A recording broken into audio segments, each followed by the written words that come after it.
Para suster, Bapak, Ibu, rekan-rekan muda yang terkasih dalam Tuhan. Pada hari ini kita bersama seluruh gereja merayakan Hari Raya Santo Petrus dan Paulus, dua rasul besar, dua murid terkemuka di antara para murid yang mewarisi iman yang otentik kepada kita, iman kepada Yesus Kristus. Saya ingin berbagi sedikit kepada Anda tentang kedua rasul ini. Saudara-saudari, kalau kita mencermati perjalanan hidup dari kedua rasul ini, Santo Petrus dan Paulus, kita diingatkan oleh Tuhan bahwa Tuhan itu berkarya jauh lebih besar dari apa yang dapat kita pikirkan, dari apa yang dapat kita buat. Tuhan dapat merancang sesuatu yang jauh lebih indah, jauh lebih sempurna dari apa yang Anda dapat rancang dan pikirkan. Mari kita melihat kedua tokoh ini. Lihatlah bahwa Petrus itu dengan Paulus berasal dari dua tempat yang berbeda, memiliki latar belakang yang berbeda, baik secara teritorial, sosial, budaya, dan intelektual. Santo Petrus itu berasal dari sebuah kampung kecil di tepi Danau Genesaret. Dia hanyalah seorang nelayan, bukan berasal dari kaum intelektual. Berbeda dengan Paulus yang notabene adalah berasal dari kalangan kaum terkemuka. Dia orang terdidik, terpelajar. Paulus itu murid dari salah seorang guru terkenal yang begitu mahir mencermati kitab suci, hukum-hukum Taurat, bernama Gamaliel.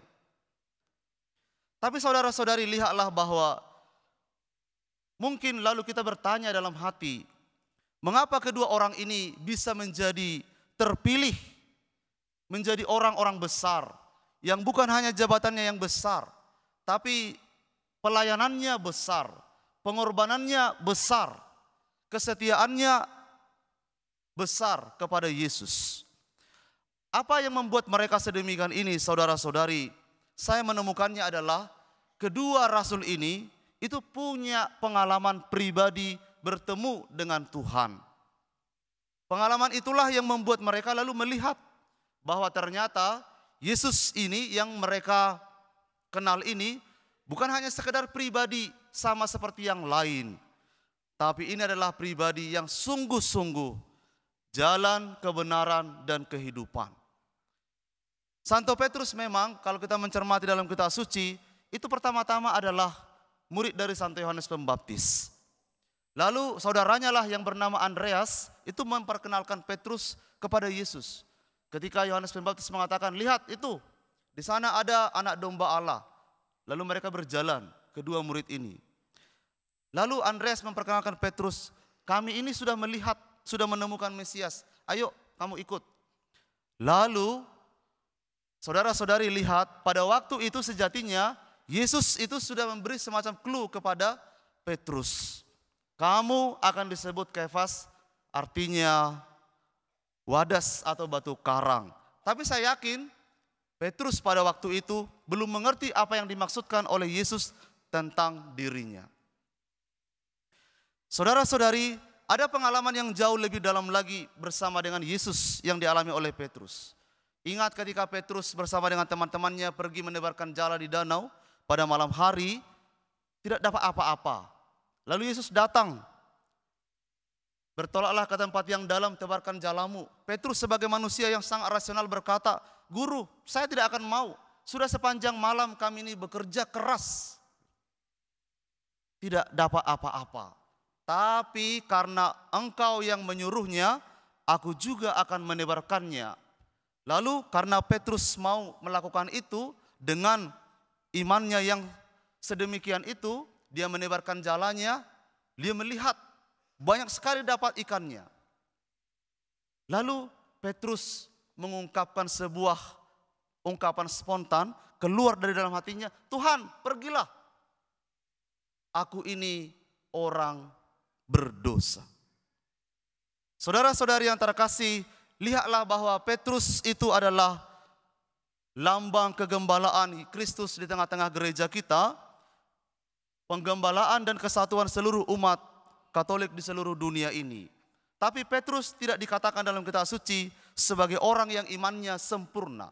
Petrus sendiri mengakui, aku ini orang yang berdosa. Saudara-saudari, ada satu ungkapan yang baik dari Paus Benediktus ke-16 ketika dia masih hidup. Dia berkata begini, saudara-saudari, lihat, Kristus menjadikan gereja dari orang-orang yang lemah. Kristus menjadikan gereja dari orang-orang berdosa. Mungkin kalimat ini terasa begitu kurang begitu menarik bagi orang-orang modern, tapi saudara-saudari lihat realitasnya, itulah realitas gereja.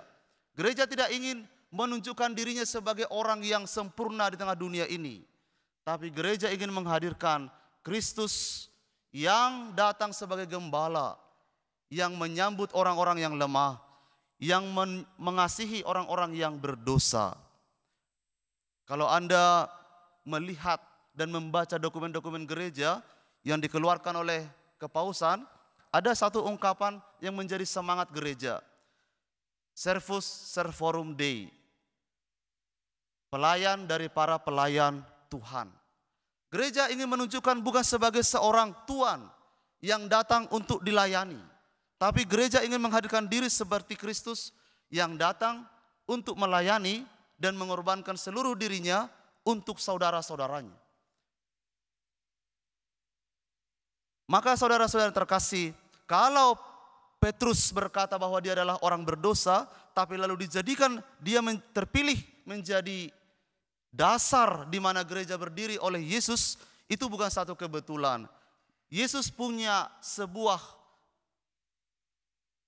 harapan bagi gereja di dunia ini untuk menjadi gereja yang sungguh-sungguh penuh dengan belas kasih. Bukan gereja yang penuh dengan penghakiman, tapi gereja yang penuh dengan pengampunan.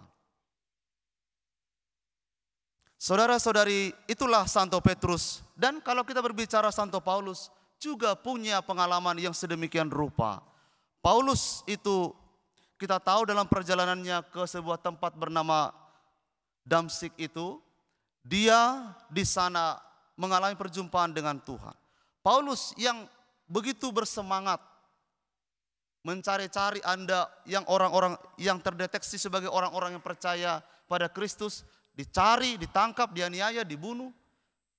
Suatu kali dia menjadi buta, lalu mendengar pertanyaan dari Yesus, Saulus, Saulus, mengapa engkau menganiaya aku? Lalu Paulus bertanya, siapakah engkau Tuhan? Akulah yang kau aniaya itu. Demikian jawab Yesus. Tapi bangunlah, pergilah ke dalam kota. Di sana akan dikatakan apa yang akan kau buat. Lalu kita tahu nanti dia masuk ke sebuah kota, bertemu dengan seorang yang baik bernama Ananias. Lalu dia dibaptis. Itu titik awalnya saudara-saudari. Paulus menjadi orang yang besar. Bukan hanya perkataannya yang besar, tapi benih-benih iman yang ditaburkannya bertumbuh terus-menerus.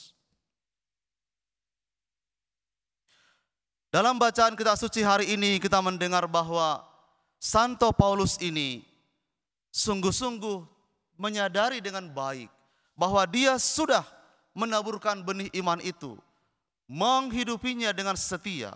Maka dia berkata, aku telah mengakhiri pertandingan ini dengan baik.